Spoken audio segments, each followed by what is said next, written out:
Hola, ¿qué tal? Muy buenos días. Bienvenidas, bienvenidos, bienvenides a este módulo sobre mecanismos de participación ciudadana y OPLES. Es para mí un verdadero honor, un placer estar con ustedes en este módulo porque es uno de los temas eh, pues que más me interesan en relación, ¿no?, con la llamada crisis de la democracia representativa, y creo que hay eh, un, un mandato importante por parte de las autoridades electorales, no solamente las federales, nacionales, sino justamente locales, para impulsar este tipo de participación. Me parece que es un tema realmente rico, importante y que amerita muchas reflexiones y estudio. Entonces, me parece realmente relevante que estemos aquí, que se haya puesto este módulo en este diplomado. Mi nombre es Alejandra Tello y soy profesora investigadora de la Escuela Judicial Electoral y me será realmente placentero estar con ustedes para escucharles sus puntos de vista y que podamos intercambiar reflexiones. ¿Qué es lo que vamos a ver? Miren, esta primera parte tiene como objetivo ser mucho más teórica, entender, ¿no?, justamente las razones de la democracia participativa, porque hay que decirlo, no podemos en un diplomado que trata sobre administrar procesos electorales a nivel local, pues justamente hacer algo en lo que no creemos. A pesar, no, es que a lo que voy es que tiene muchísimos peros la democracia participativa. Tuvimos dos ejemplos a nivel federal que causaron cierto malestar: la consulta popular, la revocación de mandato, y hoy mismo nos preguntamos sobre su validez, sobre su pertinencia, y creo que es completamente válido también, ¿no?, preguntarnos esto a nivel local. ¿Qué tan válidos, qué tan pertinentes, qué tantos recursos tenemos para promover la democracia participativa a nivel local? Entonces, bueno, esta primera sesión del día de hoy tiene un poco por objeto revisar la parte teórica, hacernos este tipo de preguntas, y el día de mañana analizar justamente el avance, las áreas de oportunidad de estos mecanismos a nivel local, que hay que decirlo, ¿no?, que sobre todo viene este empuje desde hace muchos años de la democracia participativa a nivel local, y que creo que tendrá que ser al revés. Siempre, generalmente, ¿no?, intentamos que las entidades federativas se acoplen al mandato del legislador federal, pero lo cierto es que todas las innovaciones en materia electoral han venido de abajo hacia arriba, ¿no?, de lo local hacia lo federal, que hasta me parece mal emplear la analogía, ¿no?, de abajo hacia arriba, porque no creo que sea cierto, ¿no?, un nivel jerárquico entre lo local y lo federal, para nada, sino más bien que las innovaciones vienen desde lo local a lo federal. Entonces, creo que también vale la pena enfatizar eso. Pero déjenme compartir la pantalla para proyectar la presentación que tenemos preparada. Miren, me gustaría iniciar justamente conociendo su punto de vista sobre mecanismos de democracia participativa. Quisiera justamente preguntarle su opinión a ustedes. ¿Qué opinan ustedes? Aquí puse consultas populares, referendos, plebiscitos, pero en general, ¿qué opinan ustedes sobre los mecanismos de democracia participativa? ¿Son positivos o negativos para la democracia? ¿Cómo ven ustedes? ¿Realmente servirán de algo? Me gustaría escucharles. ¿Quién quiera participar? ¿Alguien que quiera participar?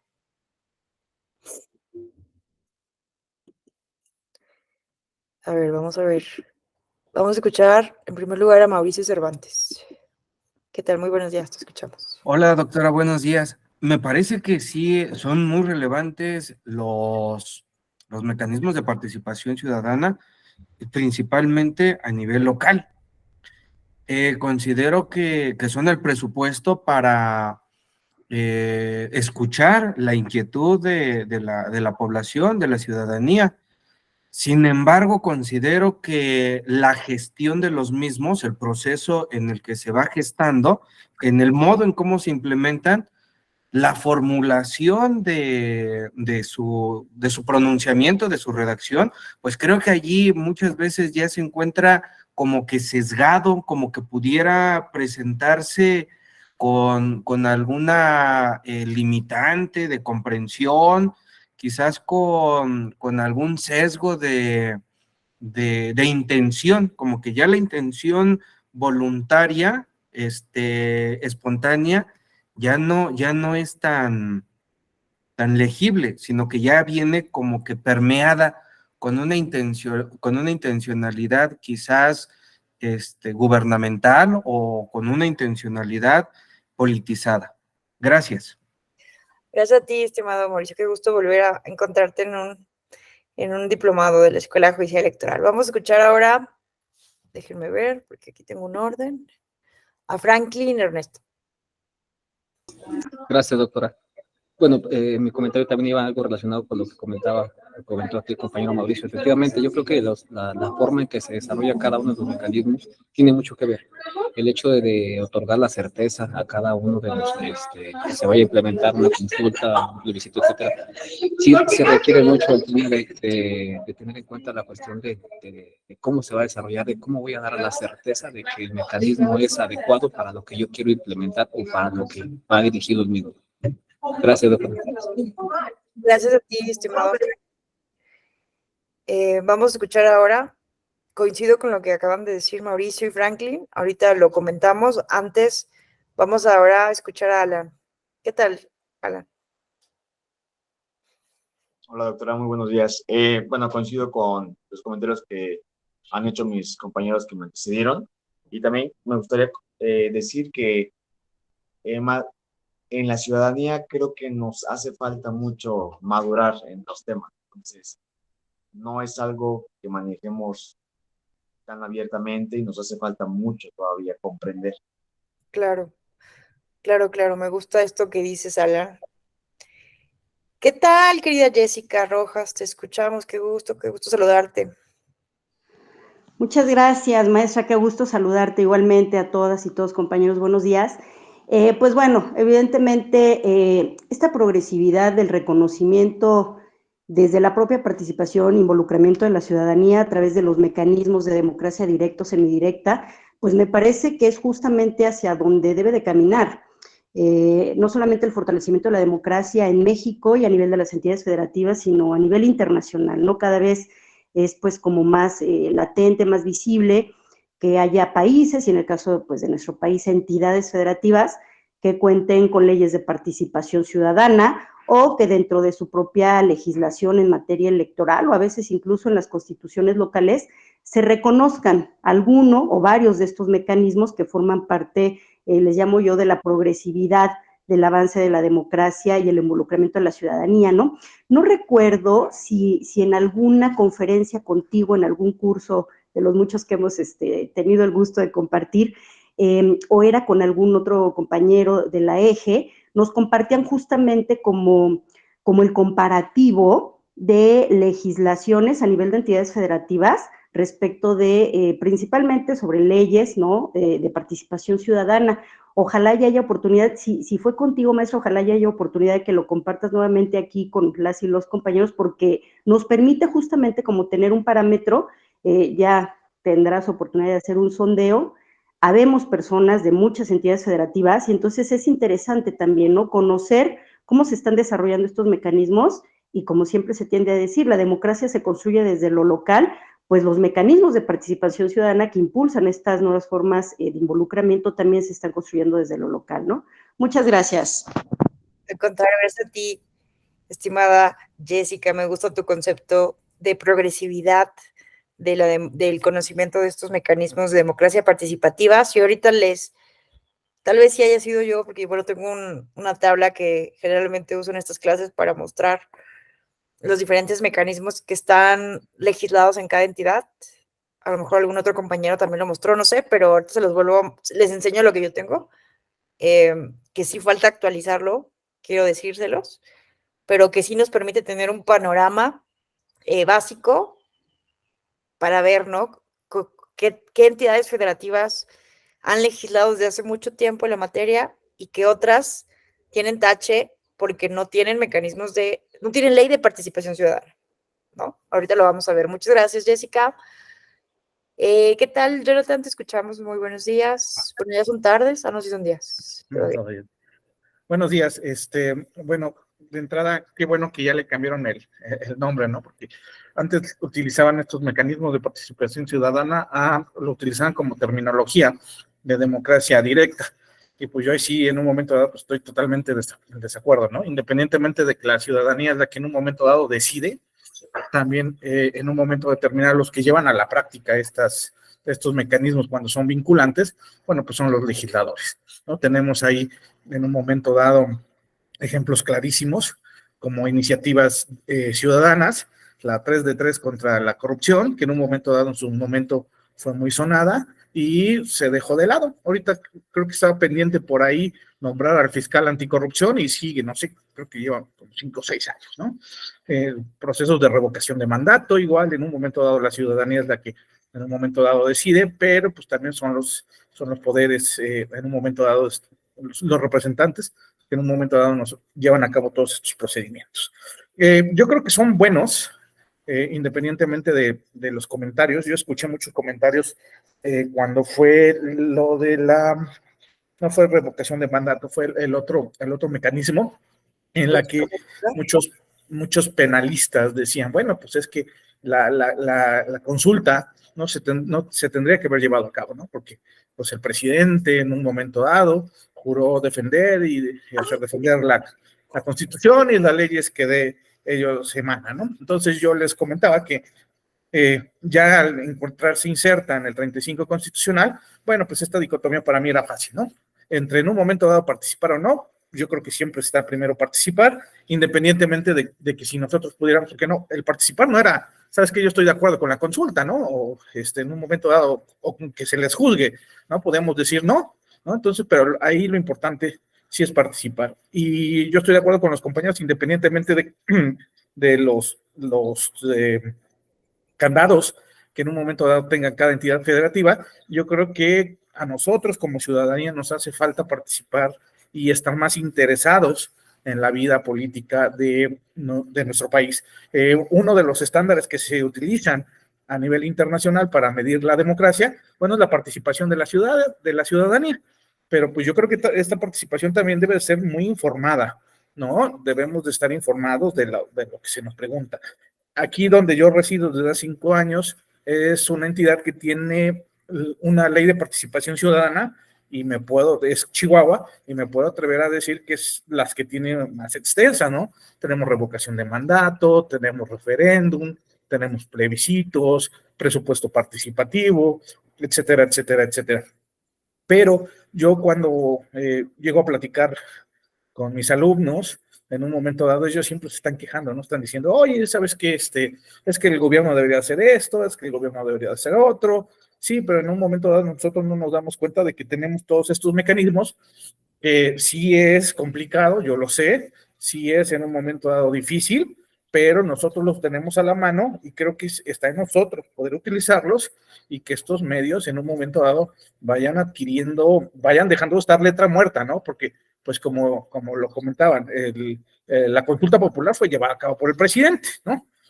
Prácticamente. Entonces, yo creo que sí está en la ciudadanía crear más conciencia y en un momento dado, pues una mejor participación. El cuento. Muchas gracias, Jonathan. Muy interesante lo que mencionas. Antes de comentarlo, déjame darle la voz a Alejandro.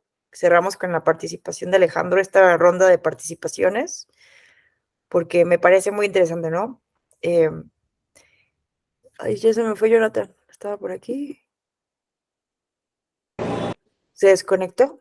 Aquí está ya. Bueno, sí. No, Alejandro. Bueno, sí, de manera muy breve, bueno, yo creo que ya mis compañeros igual abordaron ya muchas perspectivas.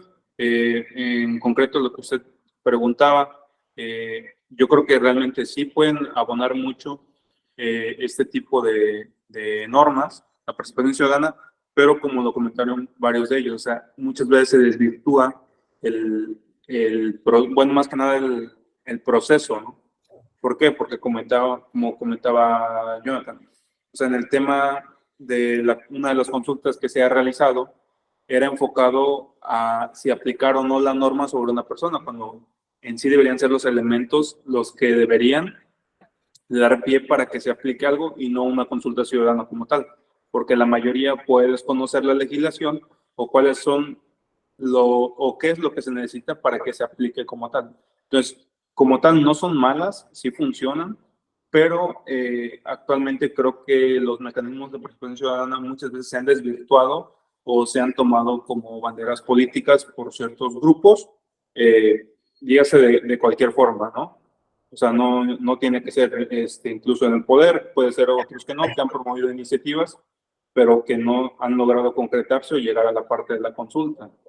También incluso otro tema era de que se trataban de homologar en su momento una consulta ciudadana con las elecciones, cuando ahí claramente igual ya iba sesgado o ciertamente perfilado hacia algún tipo de influencia.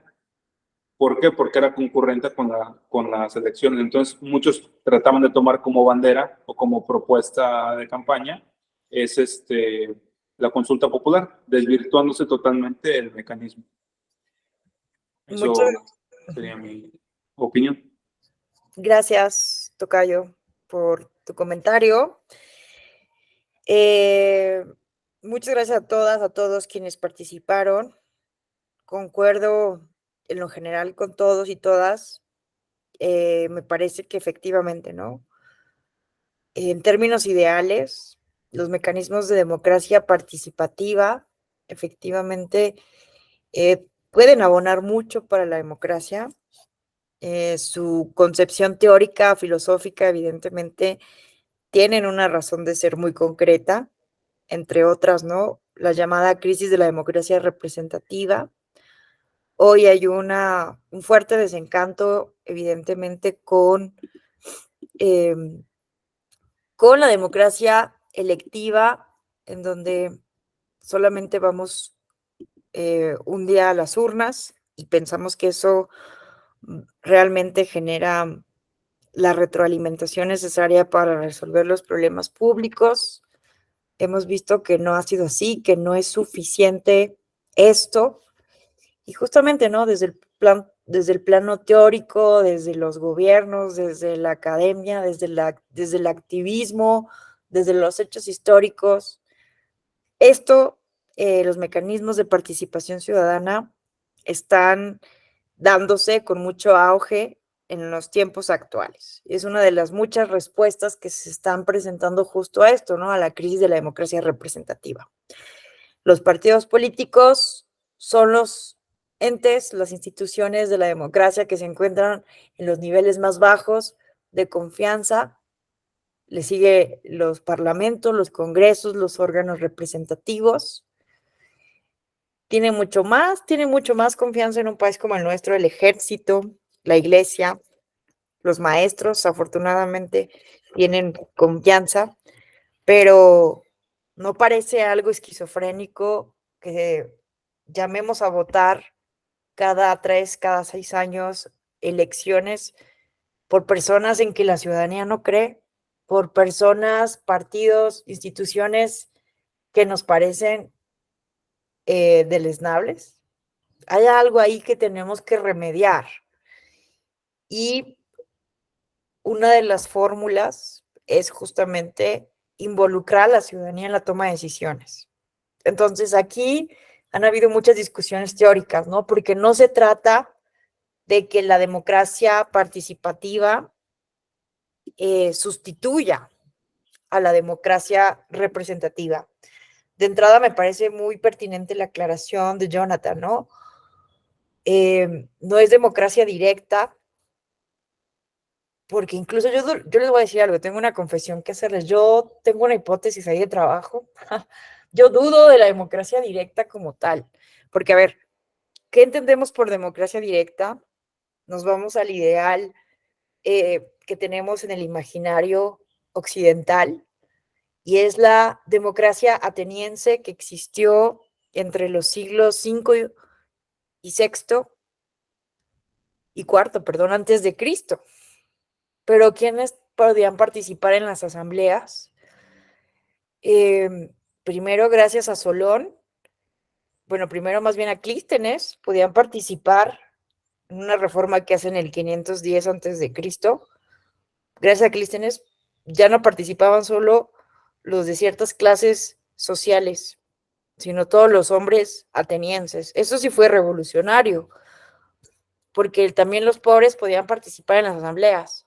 Pero ojo, al final del día, ¿quiénes eran miembros del demos, quienes tenían la categoría de ciudadanía? Era muy elitista.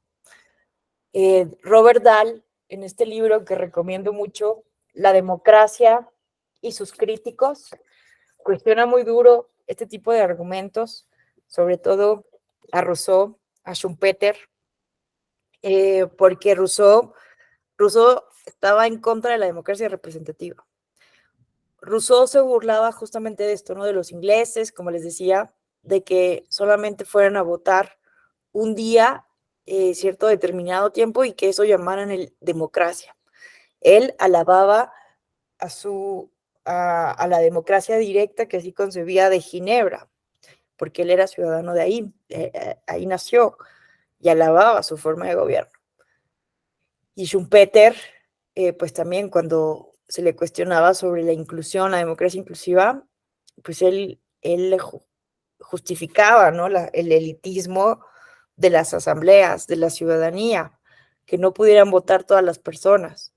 Pero a ver, entonces decía Robert Dahl, sí, Rousseau, tú estás criticando la democracia representativa, pero a ver, seamos honestos, ¿quiénes formaban parte del demos de las democracias directas que tú avalas? Robert Dahl dice que quienes se han atrevido a hacer un cálculo de quiénes tomaban las decisiones en la democracia ateniense, pues eran entre un 10 y 15% máximo de la población.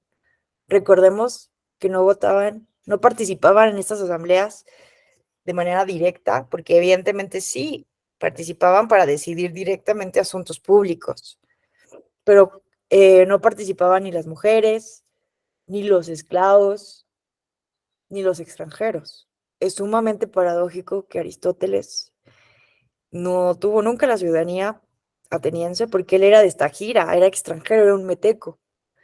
Y Aristóteles decía lo siguiente, Aristóteles decía que el único lugar donde los seres humanos pueden desarrollar sus máximas potencialidades es en la ciudad. La categoría de la ciudadanía era una cuestión sumamente sagrada. Quienes vivían fuera de la polis o eran bestias o eran dioses. Entonces, realmente una cuestión también por la cosmogonía del mundo heleno, ¿verdad? Por la religión que tenían, pues era una cuestión sumamente sagrada la cosa pública, como también para los romanos, ¿no? Por eso la república, la cosa pública, evidentemente eran concepciones distintas a las que se van a promover en las democracias liberales del mundo moderno. Pero al final del día, ¿no? Por eso les confieso que tengo dudas de la existencia de una democracia directa como tal, porque incluso en Atenas, pues no era la asamblea la única institución de la democracia. Estaba también el Consejo de los 500, que eran elegidos por sorteo, y los tribunales populares, ¿no? Que podían condenar a muerte a quien se hacía pasar por ciudadano, ¿no? O determinaban cuestiones como la del ostracismo, o llevar a la muerte a Sócrates por haber pervertido a los jóvenes y hablar en contra de las normas de Atenas, que eran sagradas. O sea, sí se metió efectivamente con algo importante Sócrates, ¿no? En ese momento. el arraigado centralismo aún vigente en algunas formas que podemos ver hasta nuestros días. Claro, ¿no? Es lo que nos comenta Jessica Rojas en el chat. Entonces, bueno, me parece muy pertinente este comentario que hace Jonathan de separar, ¿no?, la democracia participativa de la democracia directa, que les voy a confesar algo. Esta pregunta venía en el examen para aspirar al Consejo General del INE y, ¿no?, decía ejemplos de mecanismos de democracia participativa. Creo que la pregunta estaba mal hecha. Y así decía la pregunta. Ejemplos de mecanismos de democracia participativa. Y venía presupuesto participativo y plebiscito, referéndum. ¿Me explico? Porque estaba, bueno, la tuve mal yo, pero lo que nunca hubo una argumentación, se los voy a confesar, me estoy desahogando, perdónenme, pero no hubo una argumentación, bueno, yo no impugné el examen ni nada, pero con colegas que impugnaron el examen, no hubo una justificación o una fuente, porque se interpretó por quienes hicieron la pregunta de que democracia directa era consulta, referéndum, plebiscito, y que el presupuesto participativo era un ejemplo de mecanismo de democracia participativa. Entonces, bueno, hay una confusión teórica aquí importante, pero quiero decirles que hay muchas autoras, autores que pueden hablar indistintamente de esto, ¿no? Es decir, incluso llamarles mecanismos de democracia semidirecta, y no me parecería que estuviera mal. Entonces, creo que sí no sería definitivamente democracia directa, pero vean cómo en el examen que se hizo para aspirar al Consejo General del INE, pues estaban metiendo en democracia directa, consulta, referéndum, plebiscito, y el participativo como una participación, porque vean, les voy a enseñar este esquema. ¿Por qué tenemos esto? No, aquí no está. ¿Dónde está?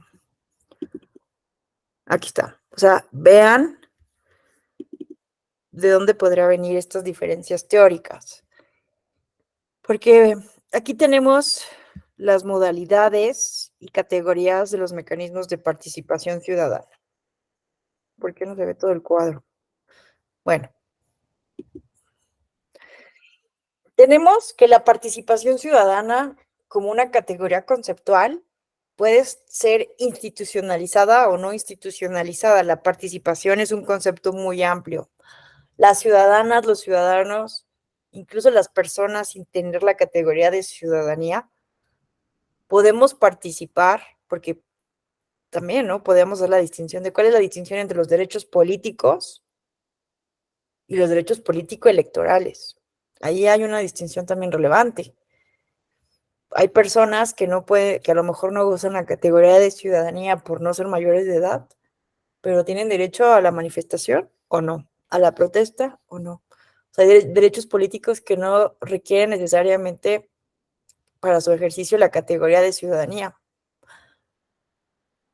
Y bueno, entonces hay participación ciudadana no institucionalizada, como las protestas, las manifestaciones, actividades de organismos no gubernamentales, pero también hay participación ciudadana institucionalizada, ¿no?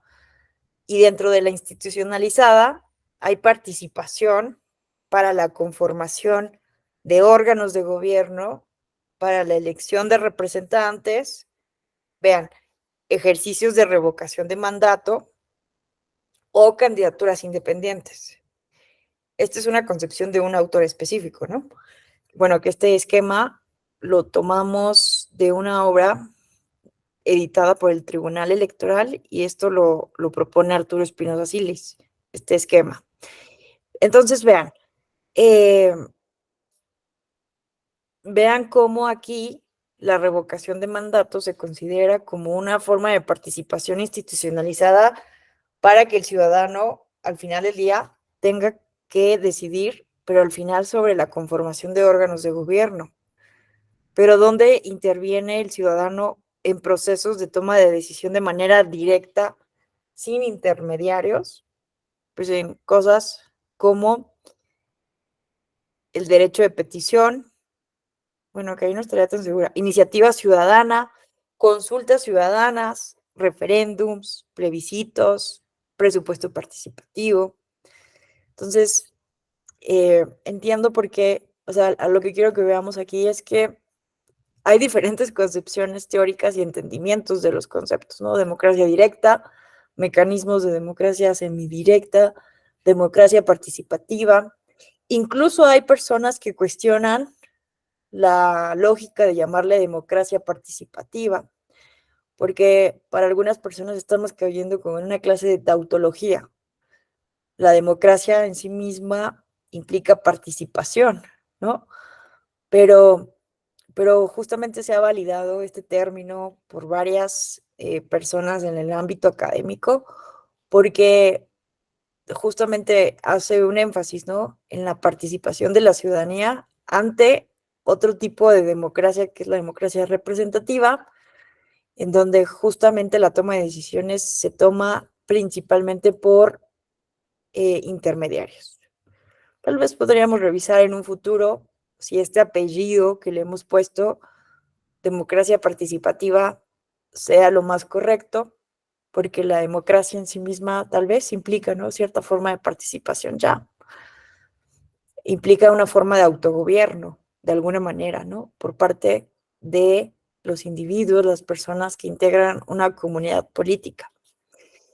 Pero bueno, entonces no es algo que pueda tener una respuesta única.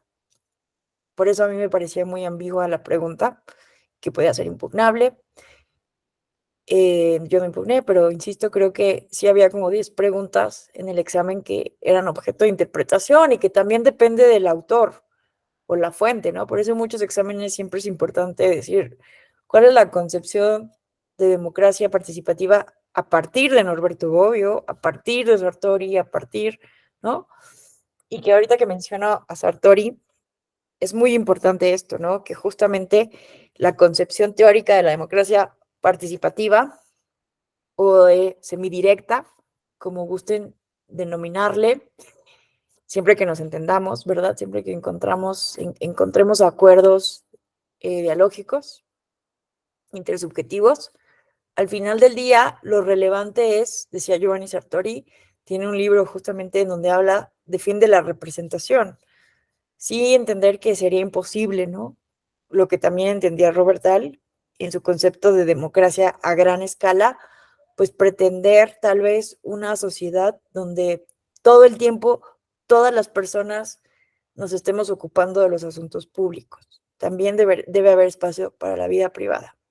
Aunque sí es muy relevante, ¿no?, justamente parte de la crisis de la democracia representativa y del liberalismo político como una filosofía predominante de Occidente, es que el liberalismo, pues sí ha dado mayor peso al ámbito privado, es decir, para el liberalismo el Estado no debe tener un juicio o promover valores, sino que debe ser básicamente neutral.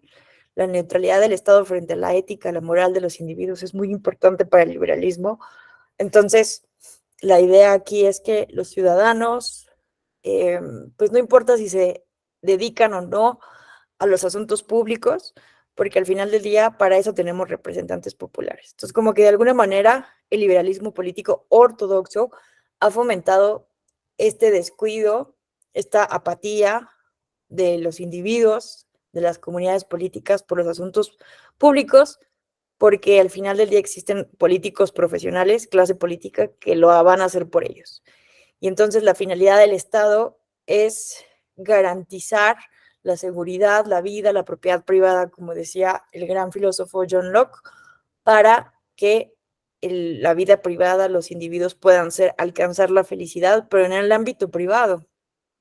Entonces, justamente las críticas de filosofías políticas como el republicanismo, comunitarismo, que aquí recomiendo mucho leer a Will Kilmilka, que es un filósofo canadiense, filósofo político canadiense, que tiene un libro que se llama Filosofía Política Contemporánea, donde justamente analiza todas las filosofías políticas relevantes, feminismo, marxismo, liberalismo, comunitarismo, republicanismo, sus críticas, pero es una revisión muy exhaustiva, muy buena de cada una de las filosofías políticas, y que justamente, ¿no? Lo que vemos es que hay una crítica muy fuerte desde el comunitarismo, ojo, no tiene nada que ver con el comunismo o el socialismo, sino con el comunitarismo, con el republicanismo, que dentro de la democracia todavía van a cuestionar esta falta de involucramiento del Estado en los asuntos públicos, ¿no? Fomentar la cultura cívica, la participación, la ética ciudadana, la ética pública. Entonces, ya vienen filosofías políticas que ponen en entredicho al liberalismo ortodoxo, como el republicanismo, autores como Petit, ¿no? Philippe Petit, se denominan ahora autores neorepublicanistas. ¿Por qué son neorepublicanistas?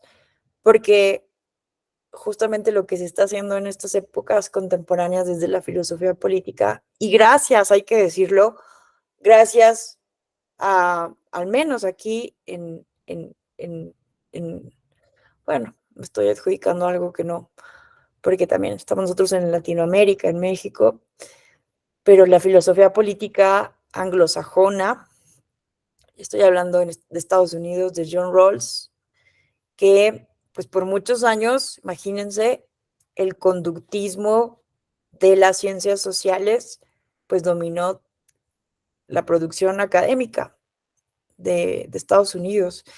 Y no fue hasta la década de los 60 del siglo pasado que John Rawls y la publicación de su libro, ¿cómo se llama? Ay, sí, La Justicia. ¿Cómo se llama su libro famoso de John Rawls? Alguien que me ayude. Oh, ¿alguien se acuerda? El libro famoso de John Rawls. Déjenme lo busco aquí. John Rawls, Teoría de la Justicia. John Rawls publica en la década de los 60 la Teoría de la Justicia y va a desempolvar, va a sacar a la filosofía política del cajón donde se encontraba todo empolvado. Y gracias a John Rawls empiezan los debates sobre los límites, los alcances del liberalismo, qué es lo justo y lo injusto, los principios de justicia, cuál es la relación entre la igualdad y la libertad. Y bueno, van a venir réplicas contra réplicas desde personas súper libertarias, ¿no? Libertarianas como Robert Nozick, que tiene este libro que es muy bueno, aunque no coincidimos con su punto de vista, pero es buenísimo, que se llama Estado, Utopía y Anarquía, donde habla de la imposibilidad de plantear utopías únicas. Es una crítica evidentemente al comunismo, a los estados totalitarios, pero también a John Rawls, de que de esta visión de que el Estado tiene que tener responsabilidad social. Sí podemos permitir la desigualdad a los ciudadanos, pero siempre que se redistribuyan los impuestos para garantizar ciertas condiciones a los menos desfavorecidos. En fin, y luego van a venir réplicas, pero gracias a John Rawls, pues vienen todas estas, este empuje otra vez de la filosofía política en las grandes universidades norteamericanas, inglesas, porque obviamente la producción filosófica de la Europa continental, pues es otra cosa, ¿cierto? Pero la teoría crítica, Foucault, ¿verdad? Hannah Arendt, todo esto es otra cosa, pero la filosofía, más bien la ciencia política anglosajona, se va a dedicar al conductismo, a lo cuantitativo. Entonces, es muy relevante esto, es muy relevante que podamos hoy filosofar, preguntarnos sobre la pertinencia de la democracia representativa anclada en una filosofía política liberal. Entonces, hoy en día nos damos cuenta de que sí, el liberalismo de cierta forma promueve cierto egoísmo cierto, pues cierta preponderancia del ámbito privado frente a lo público. Y es por eso que las filosofías políticas republicanistas son más equilibradas, porque el comunitarismo muchas veces deja de lado los derechos individuales. Pero me parece a mí que las filosofías políticas republicanistas sí entran como en un punto medio entre los derechos colectivos, los valores públicos y justamente los valores individuales. Y justamente lo que se trata aquí es de recordar lo que sí decía Rousseau de manera acertada, que no se puede sostener un pacto social, un Estado, la vida pública. Él lo llamaba de manera muy fuerte, ¿no? Una religión civil. Pero hoy lo llamamos cultura cívica, cultura democrática. Si no existe un involucramiento de la ciudadanía en los asuntos públicos, es muy difícil que pueda existir una ciudad-estado, una comunidad política fuerte, sólida. Porque de lo contrario vemos lo que está ocurriendo en las democracias representativas, en partidocracias sumamente endogámicas que funcionan pues ya muy articuladas a ciertos intereses, olvidándose de los problemas públicos reales o más fuertes, ¿no? Entonces, bueno, en ese contexto de crisis de democracia representativa, crisis del liberalismo político, es que hay propuestas que son equilibradas sin llegar a los extremos, ¿no? De promover pues regímenes autoritarios no democráticos, sino desde la misma democracia, otro tipo de concepciones sobre el fuerte y el importante papel del Estado, de las autoridades, del Estado, de las autoridades electorales, en la promoción de la participación, en la promoción de otros mecanismos de interacción de la ciudadanía con los asuntos públicos, porque también es que en todas las corrientes relacionadas, ¿no? Con la ciencia política, con la sociología política, con la sociología jurídica, incluso el realismo jurídico, pero también desde la teoría de la administración pública, las políticas públicas, hay empezamos a hablar unos a otros de manera transdisciplinaria. Eso también me parece sumamente importante. ¿Por qué? Porque básicamente desde las políticas públicas, algo que a veces se nos olvida o que no hemos escuchado, es que el paradigma de la racionalidad absoluta ya se cayó después de la Segunda Guerra Mundial. ¿Qué quiere decir esto? Pues que antes, en la teoría de la administración, en políticas públicas, se partía de la idea de que la mejor manera de solucionar los problemas públicos era a partir de la tecnocracia, de los expertos, expertas en economía, en finanzas del Estado, ¿no? En la técnica de la administración. No es casualidad que Woodrow Wilson, que es considerado el padre de la administración, pues intentara fundar la ciencia de la administración a partir del paradigma de la separación entre política y administración. Paradigma que se cae justamente después de la Segunda Guerra Mundial, porque nos dimos cuenta que la fe ciega, el fetiche en la técnica y en la ciencia es un mito y es lo más peligroso en lo que hemos caído la humanidad. Pensar que podemos prescindir de la política y que podemos apostarle todo a la ciencia, a la técnica, es un grave, grave error, porque justamente fetiche por la ciencia, y esto lo han cuestionado muchísimo los, Adorno, Horkheimer, uno de los teóricos más importantes de la escuela crítica, de la escuela de Frankfurt, lo han criticado muchísimo, que no podemos, tienen un libro muy bueno que les recomiendo mucho, ¿no? La dialéctica de la ilustración, donde dicen que sí, matamos a Dios, eliminamos el fetiche de la religión, pero nuestro nuevo fetiche es la ciencia, la técnica. Entonces, después de todas las atrocidades que vivimos después de la Segunda Guerra Mundial, los crímenes de lesa humanidad, que con la ciencia inventamos la bomba atómica, Albert Einstein incluso llegó a declarar, si yo hubiera sabido lo que iba a hacerse con el uso de la ciencia, hubiera preferido ser relojero, porque su familia tenía ese oficio. Entonces, Se cae después de estas atrocidades el mito de la ciencia, de la técnica, y el paradigma se vuelve a unir, el paradigma en la teoría de la administración, la relación que debe haber siempre entre política y administración. Y entonces se cambió del paradigma de la racionalidad absoluta al paradigma de la racionalidad limitada.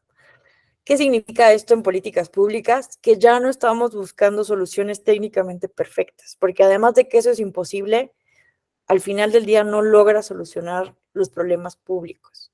Entonces no necesitamos personas súper inteligentes, súper técnicas, súper capaces que estén resolviendo los problemas públicos desde un escritorio, desde la Ciudad de México, porque eso no va a solucionar los problemas, sino lo que necesitamos es dialogar, que exista un verdadero diálogo. Esto se llama gobernanza democrática, gobernanza que también se dice que es tautológico, ¿no? La gobernanza democrática, porque la gobernanza ya es en sí misma democrática, pero justamente es la gobernanza, y lo que propongo aquí como marco teórico de análisis es la gobernanza electoral, ¿no? La gobernanza electoral justamente y los mecanismos de participación ciudadana teóricamente están enriquecidos justamente de las políticas, la concepción de gobernanza de las políticas públicas, de la filosofía política republicanista.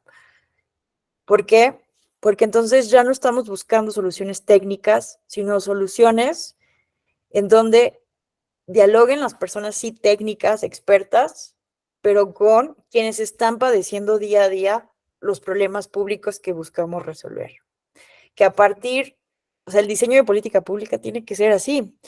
El diseño, primero la identificación del problema, pero ¿cómo vamos a identificar el problema si no les preguntamos a las personas que viven día a día los problemas más apremiantes de nuestras sociedades: pobreza, desigualdad, desnutrición, violencia de género, violencia política de género? Si no les preguntamos a ellos cuáles son sus problemas, cuál es la definición del problema, exactamente cuál es el problema. Y tendemos muy generalmente a confundir las causas con las consecuencias.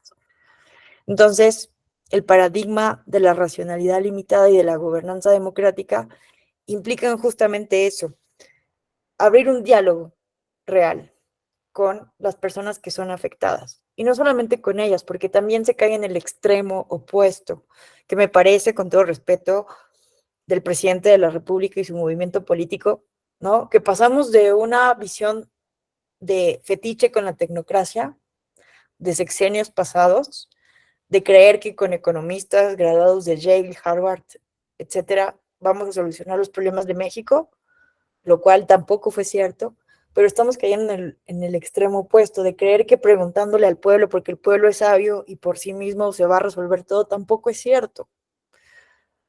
Justamente se necesita un diálogo entre técnicos, ciudadanía, pero además otras personas involucradas, empresarios, iglesia, eh, medios de comunicación, periodistas, profesores.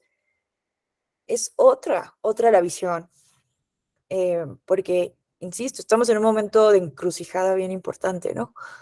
Porque además estamos en un momento de aprendizaje colectivo sumamente acelerado por las redes sociales, por la hiperconectividad, por el internet, por la inteligencia artificial.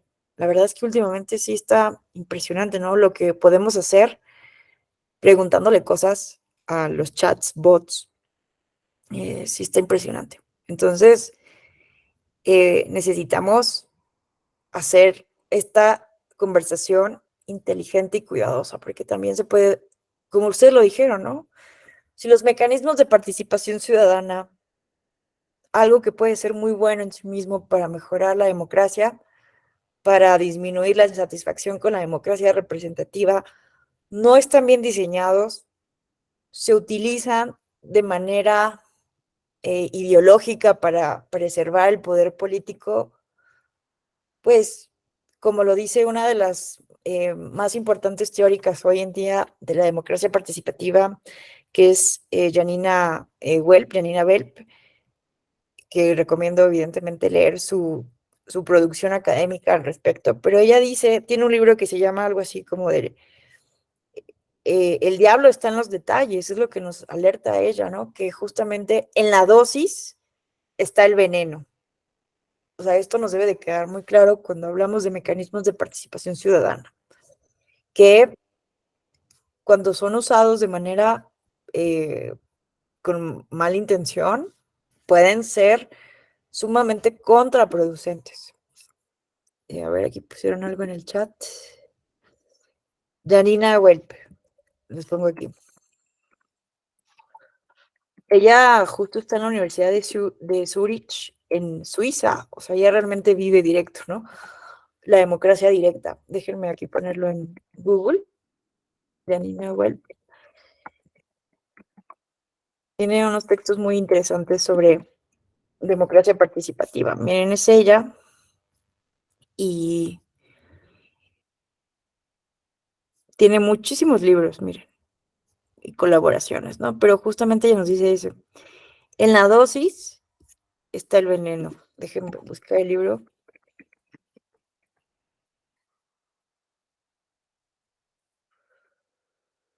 Miren, ¿no? Este es como el libro. Bueno, esta es una reseña, supongo. Pero vean, el libro se llama La dosis hace el veneno. Análisis de la revocatoria de mandato en América Latina. Y algo que vemos de este tipo de análisis, bueno, esto es una coordinación, son varios autores. Y algo que vemos es que justamente en América Latina, tengo otra colega de la Universidad Intercultural Indígena de Michoacán, que estudió los procesos de revocación de mandato en Bolivia, en Ecuador, creo que en Venezuela, y lo que nos dice de esto, ¿no? Que justamente lo que vemos es que en América Latina estamos utilizando de arriba hacia abajo estos mecanismos cuando tendrían que ser usados de abajo hacia arriba y que justamente no están logrando los propósitos ideales. Entonces están usados de maneras para legitimar el poder político o para legitimar decisiones previamente tomadas. Eso es cierto. Pero también me pareció muy interesante lo que nos decía Jonathan, porque también también tuve una lectura similar a la de Jonathan, ¿no? Se promovió mucho, de alguna manera, no participar en el proceso de consulta popular y de revocación de mandato del actual sexenio, porque sabemos que fue evidentemente diseñado, más bien propuesto de arriba hacia abajo, no fue realmente una cuestión ciudadana, es sabido. El diseño legal no es el más adecuado, o sea, sí hay áreas de oportunidad, pero algo que yo sí creo es que no podemos, esto lo digo muy respetuosamente con todas y todos la ciudadanía mexicana, me parece que sí no podemos esperar tener mecanismos perfectos de un día para otro. ¿A qué voy? Suiza, la Confederación Suiza, que es uno de los ejemplos, ¿no? Más, pues más admirables de democracia directa. Se dice que los suizos no inventaron la democracia directa, sino que la democracia directa inventó a Suiza. Eran cantones autónomos de los Alpes, eran comunidades que tomaban decisiones directamente en asambleas que después deciden la creación de la Confederación Suiza. Pero estos antecedentes vienen desde el siglo XIII y tampoco Suiza es una democracia perfecta. Hay que decirlo, Suiza reconoció el sufragio femenino hasta 1970. ¿Qué es eso? Y a partir de un referéndum, perdónenme, pero a mí sí, eso no me parece, no estoy muy de acuerdo con someter a consulta derechos humanos. Ahí no estoy muy de acuerdo. Pero bueno, entonces creo que por eso yo coincido un poco con la opinión de Jonathan, ¿no? De no participar a participar, a pesar de que era algo, bueno, que también no participar es una forma de protesta, la verdad, hay que decirlo también. Y si la ciudadanía quería protestar en contra de la forma en cómo se presentaron estos mecanismos, también se vale, ¿no? También se vale. Pero yo quiero decir que estamos en un proceso de aprendizaje. Y yo creo que algo muy importante que sí me gustaría que pudiéramos reflexionar en estos 2 módulos es que los mecanismos de participación ciudadana van a tender a fracasar, a tener muy baja participación, como yo creo que ese es uno de los principales problemas, sobre todo en México. Hay muy, muy baja participación todavía en estos mecanismos. Lo vimos a nivel federal con estos primeros ejercicios, pero también lo estamos observando. Mañana les presento algunas estadísticas. Lo estamos viendo a nivel de entidades federativas. Muy, muy baja participación. Entonces, de por sí es muy difícil. Es uno de los retos más grandes de la democracia representativa hoy a nivel global. El abstencionismo electoral es un fenómeno que no solamente ocurre en México, América Latina, sino en Europa, en otras partes del mundo, pero centralmente en Europa y en América Latina, se observa un fuerte abstencionismo, una reducción básicamente en Europa de 10 puntos porcentuales de la participación en elecciones. En México, por ejemplo, tenemos muy baja participación, sobre todo en elecciones parlamentarias, bueno, en elecciones intermedias de la Cámara de Diputaciones. Muy bajo porcentaje.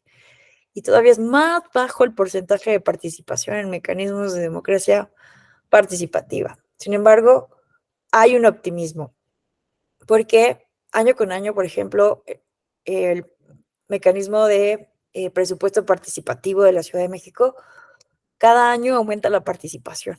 Eso sí es algo que nos da pues cierto optimismo documentado, ¿no? No es optimismo nada más idealista, utópico.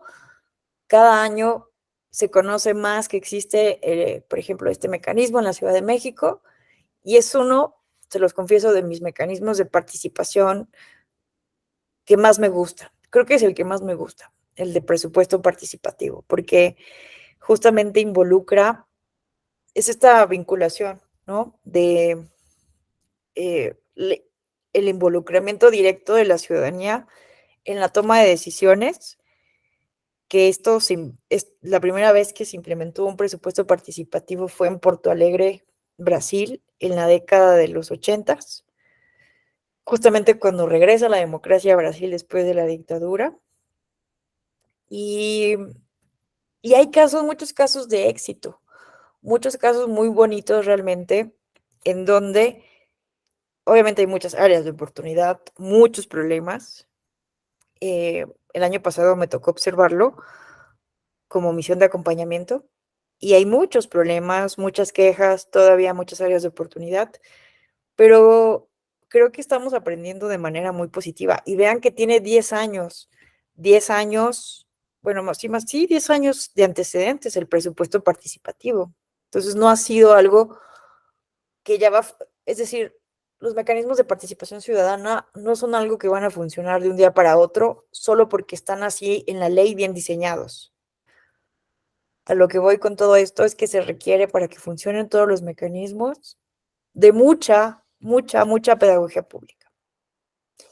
Y es algo muy complejo de hacer cuando, de entrada, pues no comprendemos mucho la importancia de estos mecanismos, cuando no creemos en ellos, cuando hay también una resistencia de usarlos porque vemos que los está usando el poder político de manera maniquea, de manera ideológica, y por otra parte, porque no tenemos presupuesto para esto. Eso la verdad es otra cosa lamentable. Si de por sí hay un recorte al presupuesto público de las autoridades electorales locales, nacionales, hay un recorte de su estructura administrativa burocrática, si hay una reducción de la educación cívica como consecuencia de todo esto, pues cómo, y apenas tenemos dinero para promover las elecciones ordinarias, ¿cómo vamos a promover los mecanismos de participación ciudadana? Y una pregunta que yo les hago, ¿por qué tendría que ser más importante el derecho político electoral a votar y ser votado que el derecho político a participar en mecanismos de participación ciudadana, ¿no? ¿Por qué el Estado tendría que tener una prioridad sobre el derecho a votar y ser votado en elecciones constitucionales ordinarias para la renovación de los cargos de elección popular frente a los mecanismos de participación ciudadana. Y lo cierto es que sí le estamos dando una jerarquía diferente, un nivel de importancia diferente. Y bueno, entonces hay muchos problemas, evidentemente, pero la democracia no se hace de un día para otro, se construye. Y creo que sí hay que ser muy pacientes porque no vamos a tener mecanismos perfectos de un día para otro. Insisto, Suiza, los antecedentes de Suiza, y todavía no es una democracia perfecta, ninguna democracia es perfecta, ¿no? Justo esto, pues lo dijo muy bien Dahl cuando teorizó sobre la poliarquía, por eso le llamaba él poliarquías, porque ningún régimen en el mundo es perfectamente democrático, pero justamente se trata, ¿no? De ir limpiando estos vicios, pero los antecedentes más relevantes y más positivos del uso de estos mecanismos, pues vienen desde el siglo XIII. Entonces, bueno, tengamos mucha paciencia. Ahora, bueno, no sé si hasta aquí alguien quiera comentar algo, cuestionar algo, comentar. ¿Todo bien? Bueno, continuemos. ¿Qué tal, Mauricio? Te escuchamos. Me parece que una labor importante para fomentar la educación democrática y la participación ciudadana, pues podría darse desde la primaria. Creo que pues allí tanto el nivel, pues la Secretaría de Educación Pública podría fomentarlo, ¿no? Ya desde la primaria, la secundaria, como que son conceptos y como que sería lo esencial en cuanto pues a temas de participación, la educación cívica quizás pudiera funcionar. Gracias. Sí, claro. Ahí hay muchas dudas. Por ejemplo, he escuchado comentarios, ¿no? De que, por ejemplo, al INE o a los soples no tendría que corresponderles la promoción de la educación cívica, sino que justamente se dice que tendría que ser la SEP quien promoviera esto. Yo creo que tendrían que ser las dos, todos, todas y todos, ¿no? Los diferentes agentes de socialización, la familia, la escuela, los medios de comunicación, el Estado, el INE. Fíjense, algo que me gusta mucho es cómo hicieron los alemanes para después de la destrucción. Imagínense cómo tenían la moral tan cabizbaja los alemanes y alemanas después de la Segunda Guerra Mundial, que se dejaron muchos envolver por la propaganda nazista, por el discurso de Hitler, que permitieron tantas arbitrariedades, que perdieron la Segunda Guerra Mundial. ¿Cómo se sentían? Y cómo lograron en muy pocos años, décadas, consolidar una de las democracias más estables del mundo. Pues justamente ellos entendieron la importancia de la educación cívica, crearon una sola institución encargada de la educación democrática. Imagínense eso. Una sola institución encargada, y no sé, no recuerdo cómo se llama, escribí sobre eso hace mucho tiempo en Axis, el blog de la EGE, pero ahí está la página, hicieron una institución encargada de la educación para la democracia, porque se dieron cuenta que era bien importante enseñar valores y cultura democrática para poder transitar de un régimen totalitario nazista a un régimen democrático con elecciones constitucionales ordinarias, y con el respeto a los derechos humanos. Entonces, yo creo que sí. Pero ¿qué pasa en México? Hay que ser justos y justas porque el IFE, INE ahora, en su momento sí ha implementado. Es que esto depende mucho de la voluntad política y del interés de quienes toman las decisiones muchas veces. Y como que el INE ha ido fluctuando, el IFE también. Siempre ha habido obviamente un interés en fomentar la cultura cívica, pero siempre esto tiene que ir lidiando con el tema presupuestal. Pero ha habido obviamente consejeras, consejeros que han impulsado más que otros la educación cívica y han habido en su momento convenios de colaboración con la SEP, con la Secretaría de Educación Pública. Y también la SEP, pues en sus programas de estudio, pues por ahí tienen materias, ¿no? De educación cívica y ética, aunque por un momento se quitó esto. Pero hay que decirlo honestamente, ¿qué presupuesto público le destinamos a la educación cívica? Tanto INE como OPLES, como SEP. Alejandro, te escuchamos. Digo, si por ejemplo, bien es cierto, existen por ejemplo las materias como educación cívica y ética, realmente en muchas ocasiones no se tiene esa cultura o no se les da una correcta instrucción a los propios profesores. Digo, porque, a título personal, en algún momento yo di clases en una universidad, y por ejemplo, en una universidad particular, y en la parte de la materia de derecho electoral, digo, ahí desconozco quién fue el que estructuró el plan de estudios, pero no se contemplaba muchas cosas de manera general, ¿no? Se enfocaban únicamente a la organización de una elección. Cuando, por ejemplo, incluso ya se supone que es un nivel de estudios alto en la universidad, se debería tener algo más estructurado, porque generalmente se tiene la conciencia que cuando se habla en tema electoral solamente es el desarrollar una elección.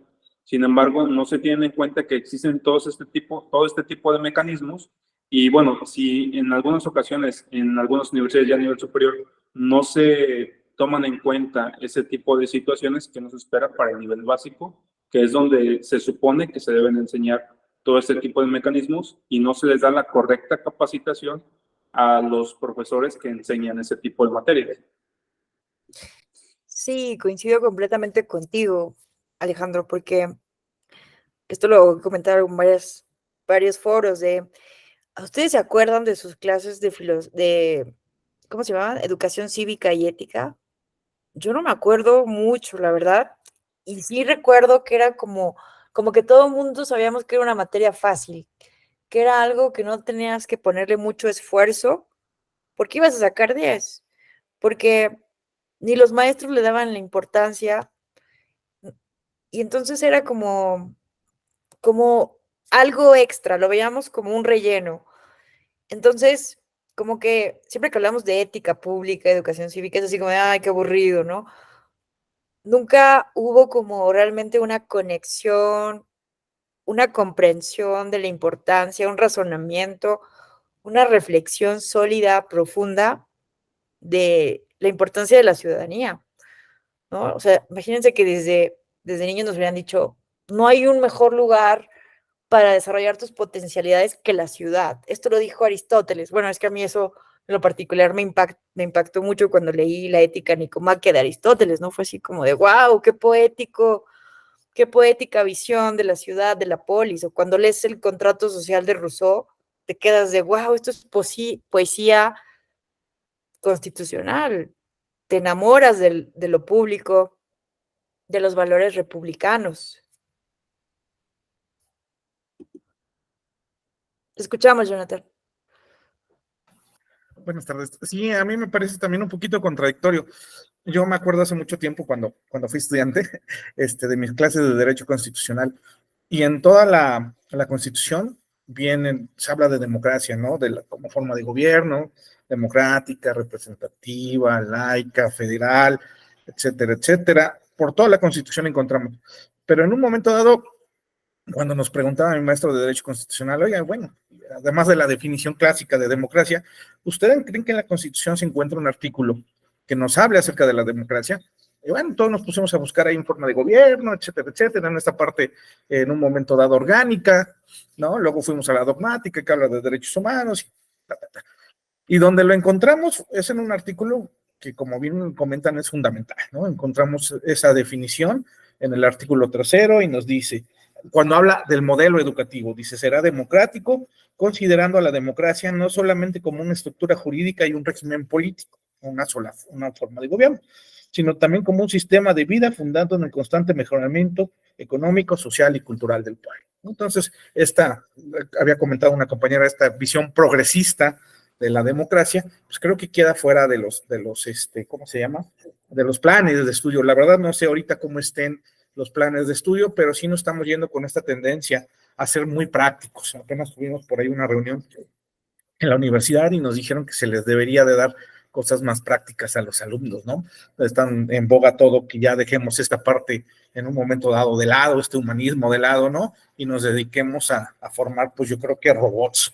En un momento dado se me hace una paradoja que un artículo tan importante en donde está basado, pues yo creo que el presente de México, porque los estudiantes no son el futuro, son el presente de México, no se le esté dando realmente un enfoque democrático en un momento dado, a esta educación, ¿no? Y hablemos en un momento dado no solo de las reformas que se están haciendo a los libros de texto, sino que en un momento dado, como comentaba muy bien, ¿no? Muchas veces esta parte de donde nos decían que éramos únicos e irrepetibles, ¿no? Es lo único que yo me acuerdo, ¿no? Y me eleva mucho el ánimo.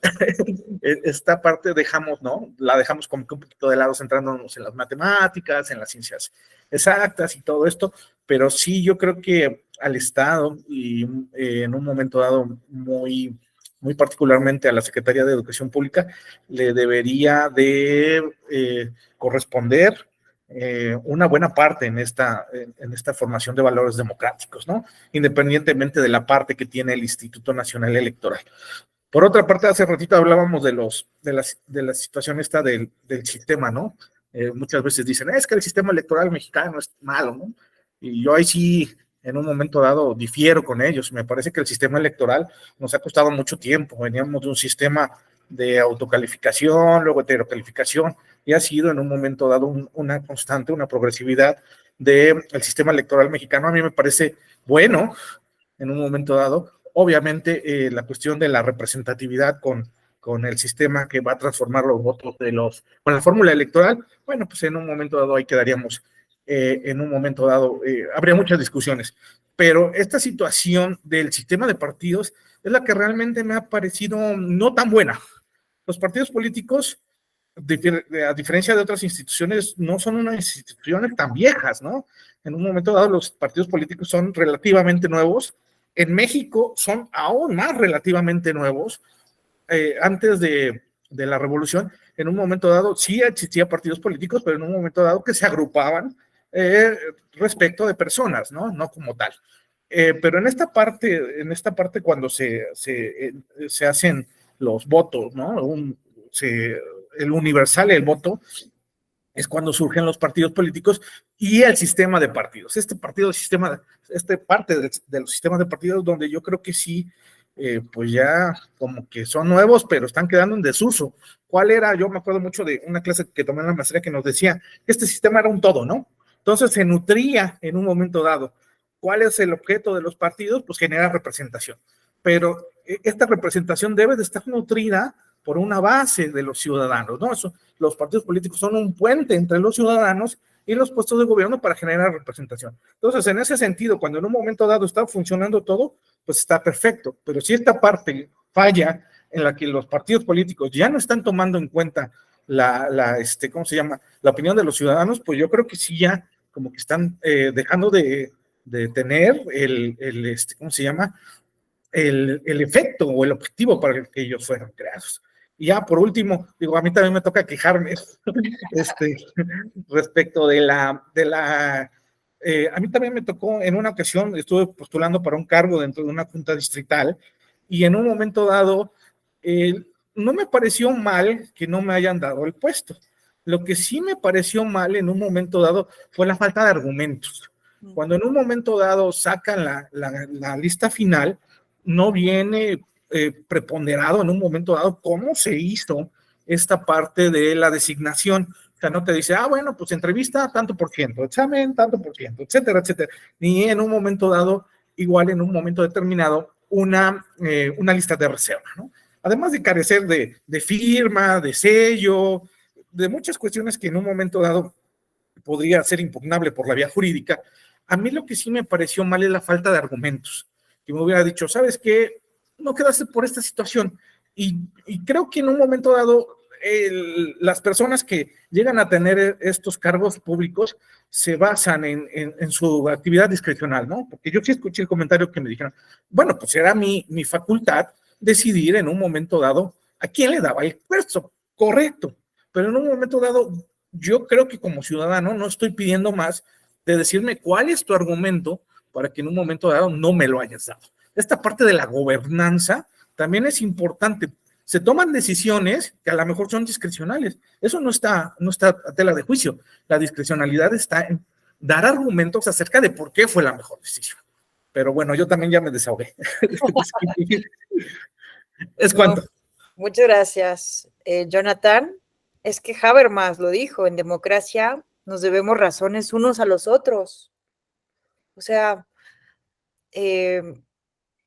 perdonen también el atrevimiento, pero me parece que obviamente sin demeritar a las consejeras y consejeros que llegaron hoy al Consejo General del INE, que me parecen personas muy talentosas, que tienen experiencia en lo electoral, eso no se pone a duda, pero sí nos quedó mal sabor de boca a muchos de quienes participamos, porque no se transparentó, no se argumentó, no se dieron razones de por qué llegaron esas 20 personas al final, ¿no?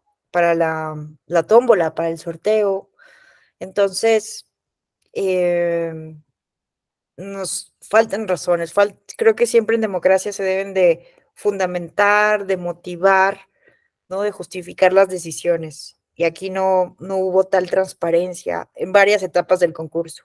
Pero bueno,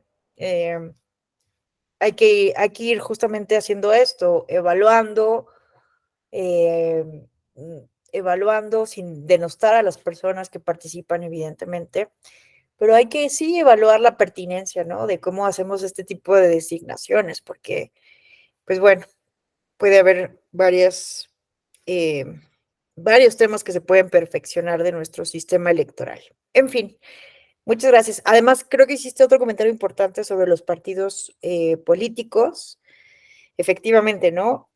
Si bien los partidos políticos surgen sus primeros antecedentes con el parlamentarismo inglés, ¿no? Los Whigs y los Tories, ciertamente en México, pues no hemos tenido un sistema de partidos estable mucho tiempo, porque existían clubes políticos, ¿no? Durante el porfiriato, pero por más de 70 años hubo un sistema de partido hegemónico que no permitía condiciones reales de competencia.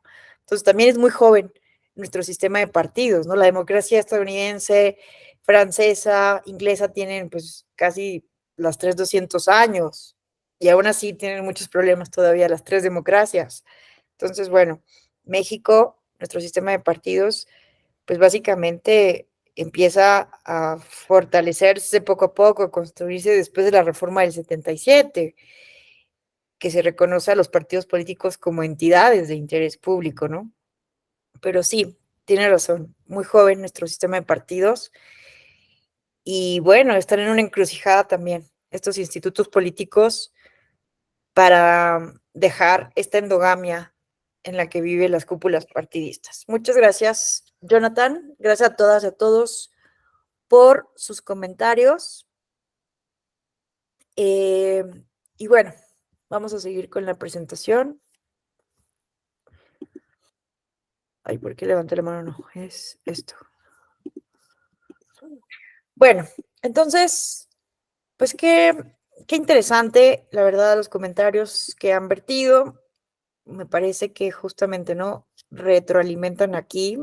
También hay que decirlo que en la historia de la humanidad, los mecanismos que hoy conocemos modernamente como de democracia participativa, pues no han sido del todo utilizados para hacer el bien.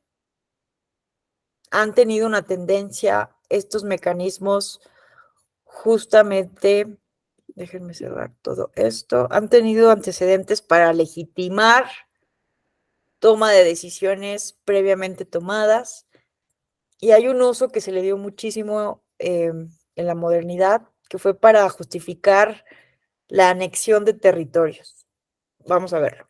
Miren, durante la antigüedad, pues bueno, se habla, ¿no?, de la democracia directa de los griegos, pero en el siglo IV antes de Cristo, los romanos también recurrían al plebiscito para legitimar decisiones ante la asamblea de los plebeyos. Entonces, muchas veces, ¿no?, se toman decisiones de antemano, pero para legitimarlas, vamos a preguntarles a ustedes qué opinan. Y al final de cuentas se toma la decisión que ya se había tomado antes, independientemente de lo que diga el pueblo, la ciudadanía. Vean que los antecedentes, como les mencionaban, vienen, ¿no?, desde Suiza. Vean, en 1420 en Ginebra se rechaza en asamblea la anexión de la ciudad del condado del mismo nombre comprado por el duque de Saboya. En el 552 en Francia se usa el mismo procedimiento para legitimar su anexión a la ciudad de Metz. En Francia se usó también en el contexto de la Revolución Francesa para justificar anexión de territorios ajenos. Napoleón Bonaparte lo usó para justificar campañas militares y lo usó 3 veces para aprobar modificaciones a la Constitución. Entonces, se ha utilizado de manera populista, ¿no?, los mecanismos de participación ciudadana. Pero también hay casos interesantes, positivos. En 1778, Nueva Inglaterra, Massachusetts, Connecticut, New Hampshire y Rhode Island sometieron sus nuevas constituciones a la aprobación popular.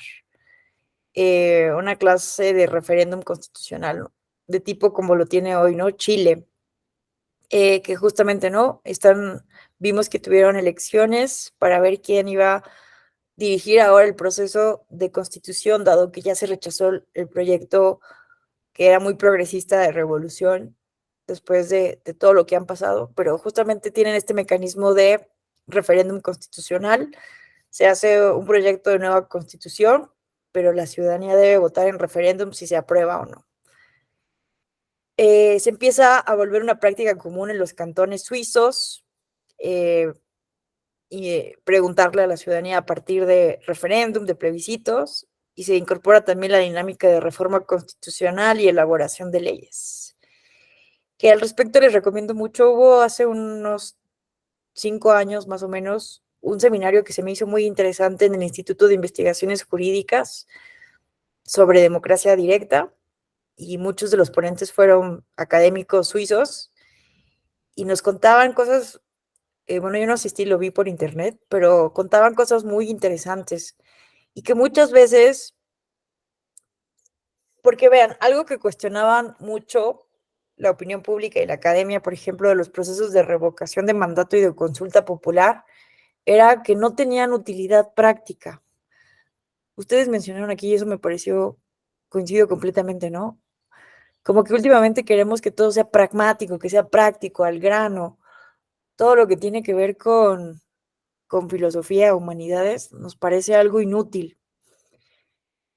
Es cierto, porque también parte de nuestra educación en México la hemos basado en un modelo de aprendizaje memorístico. ¿Cómo es que estudiábamos? Nos aprendíamos datos de memoria para pasar exámenes, y una vez que pasábamos esos exámenes se nos olvidaban esos datos, pero comprensión lectora, comprensión realmente de nuestro papel como individuos en la historia, como nos propone, ¿no?, justamente la educación. Este autor brasileño, ¿cómo se llama?, Paulo Freire, que justamente propone una educación emancipadora, una educación que justamente nos permita reflexionar sobre nuestro papel en la vida, ¿no? Pues no tuvimos eso realmente, y entonces se entiende, ¿no?, que hoy, como adultos, muchas veces disfuncionales, ¿no?, con problemas emocionales, con problemas en finanzas, digamos, ay, ¿por qué esto no nos enseñaron en la escuela? Debieron de habernos enseñado finanzas, cómo ahorrar, cómo manejar tarjetas de crédito, cómo tener relaciones sanas, emocionales. Eso es cierto, ¿no? Hay países europeos que están haciendo su educación con ese enfoque, pero porque detrás hay un enfoque filosófico humanístico. Entonces, ahí hay que tener cuidado, ¿no? Porque no se trata de rechazar lo filosófico, lo humanístico, sino justamente una educación basada en ciertos principios, pero que sí sea también útil para la vida de alguna manera. Pero ¿a qué voy con todo esto? Que se cuestionaba que la revocación de mandato, la consulta popular, no estaban siendo útiles o que no iban a generar nada, porque al final del día no se iba a alcanzar los porcentajes que establecía la ley para que esto fuera vinculante y que era una pérdida de tiempo. A mí eso me parece de alguna manera no tan certero, porque fíjense que mucho de lo que justamente aprendí en ese seminario de jurídicas es que muchas veces los juicios no utilizan los referéndums, los plebiscitos, para tener resultados concretos. No siempre son vinculantes. A veces los mecanismos de participación ciudadana simplemente tienen como finalidad conocer el pulso ciudadano, conocer qué tan de acuerdo o en desacuerdo estarían los ciudadanos sobre un tema concreto y a partir del conocimiento de este pulso ciudadano, legislar. Entonces, a veces y muchas veces, los mecanismos de participación ciudadana no persiguen resultados concretos, materiales, sino que tienen fines justamente pedagógicos, educativos, y para justamente fomentar la discusión pública, despertar. Entonces, a mí me parece en lo particular, a pesar de que fue una discusión muy polarizada, que despertó una discusión pública muy relevante en nuestro país, a partir de la consulta popular y la revocación de mandato. Empieza el diálogo, empieza la dialéctica, empieza el aprendizaje colectivo, empieza la discusión, hasta dónde puede promover los partidos o no. Esto realmente es, o sea, ¿me explico? Porque cuando no hay este tipo de conversaciones públicas, justamente no hay una conexión con lo que está pasando, no estamos entendiendo nuestro papel como ciudadanos en la historia, en la práctica real de la política. En fin, entonces hay muchas cosas que podemos aprender, ¿no? De los juicios. Aunque, reitero, no se trata de ser malinchistas porque también creo que podemos aprender mucho de lo local. Mañana vamos a hablar ya, ¿no? Fíjense cómo esta clase hoy es teórica, pero mañana va a ser práctica, para que no piensen que todo vamos a estar en las nubes, pero mañana va a ser mucho más práctica. Hay mucho que podemos aprender de los pueblos y comunidades indígenas que tienen asambleas comunitarias. Entonces, también en México hay cosas que podemos aprender, ¿no? Y que, insisto, la democracia suiza tampoco es perfecta, vean, se tardaron más que México en reconocer el sufragio femenino. Bueno, ¿qué otra cosa? Luis Napoleón Bonaparte utiliza estos mecanismos para justificar un golpe de Estado en 1851 y 52, y lo vuelve a utilizar para legitimar la anexión de Francia de Niza y de la Saboya, así como para aprobar sus reformas liberales. En Italia, los piamonteses también usan el plebiscito para afianzar su control sobre el proceso de liberación y unificación del país. En Estados Unidos, vean esto me parece interesantísimo. Algunos estados secesionistas sometieron a la aprobación de sus votantes su separación de la Unión Americana. Esto se da mucho en esos grupos poblacionales secesionistas, en Canadá, Estados Unidos, España, ¿no? Que se quieren separar de la nación. A partir de la Primera Guerra Mundial, la Liga de las Naciones y después las Naciones Unidas la usaron para resolver problemas de límites territoriales y de soberanía. Incluso se usaron estos mecanismos para resolver asuntos de carácter ético en las democracias anglosajonas. Vean esto es lo que me equivoqué, esto es lo que a mí me parecía súper interesante, no lo anterior, que sí es interesante, pero más esto. Para preguntar a la ciudadanía sobre la prohibición del consumo de alcohol. ¿Recuerdan esa época, no? En Estados Unidos, sobre todo, del prohibicionismo de alcohol que desató muchas mafias y que muchos bares eran clandestinos. Entonces, se utilizaron este tipo de mecanismos en algunos estados de la Unión Americana y en otras democracias anglosajonas sobre cuestiones de carácter ético. ¿Debemos o no prohibir o no el alcohol, las drogas, imagínense. Ya han habido muchos plebiscitos, consultas en varios países del mundo para legalizar a nivel local el uso recreativo de la marihuana. Entonces, esto me parece un uso realmente interesante.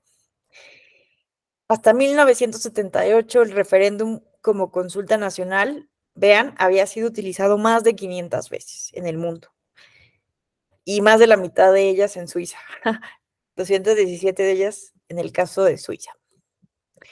Y bueno, vamos a ver algunos antecedentes muy breves del caso mexicano. En 1954, los ciudadanos fueron consultados sobre si Santana debía continuar en la silla presidencial después de asumir el poder en 1853. Habría que ver, ¿no? ¿Qué ciudadanos? ¿Cómo se hizo esto? No existía, evidentemente, un IFE, INE, OPLES, ¿verdad? Que certificaran la calidad de estos procesos. En 1863, esto también resulta sumamente interesante. Maximiliano no quería venir a gobernar México si antes no se le consultaba a las mexicanas y mexicanos si querían que él fuera. Entonces se hizo ahí como un ejercicio improvisado de plebiscito y se aceptó la corona, y aceptó Maximiliano la corona después de esto, ¿no? Y también hubo un caso emblemático. Benito Juárez intentó también llamar a un referéndum para aprobar las leyes de reforma, pero aquí el Congreso logró justamente influir en él porque consideraron que no era algo muy pertinente en ese contexto histórico. Entonces, bueno, y también es interesante saber que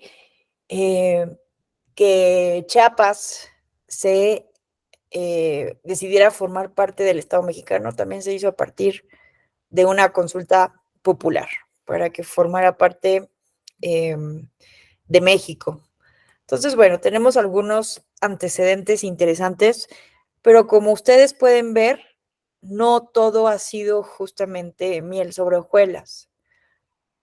Ha sido utilizado tanto para el bien, digámoslo, como para el mal, aunque puede ser muy relativo que entendamos por bien y mal, pero ha sido usado con fines de poder político, de reiteración del poder político, para legitimar decisiones previamente tomadas, para legitimar la anexión de territorios, pero también para cuestiones sumamente interesantes, ¿no? Como ratificar las primeras constituciones de las colonias norteamericanas que buscaban la independencia, para resolver límites territoriales después de las guerras mundiales, para justamente algo como la anexión, ¿no?, de Chiapas al Estado mexicano. Entonces, hay áreas de oportunidad, ¿no?, en estos mecanismos.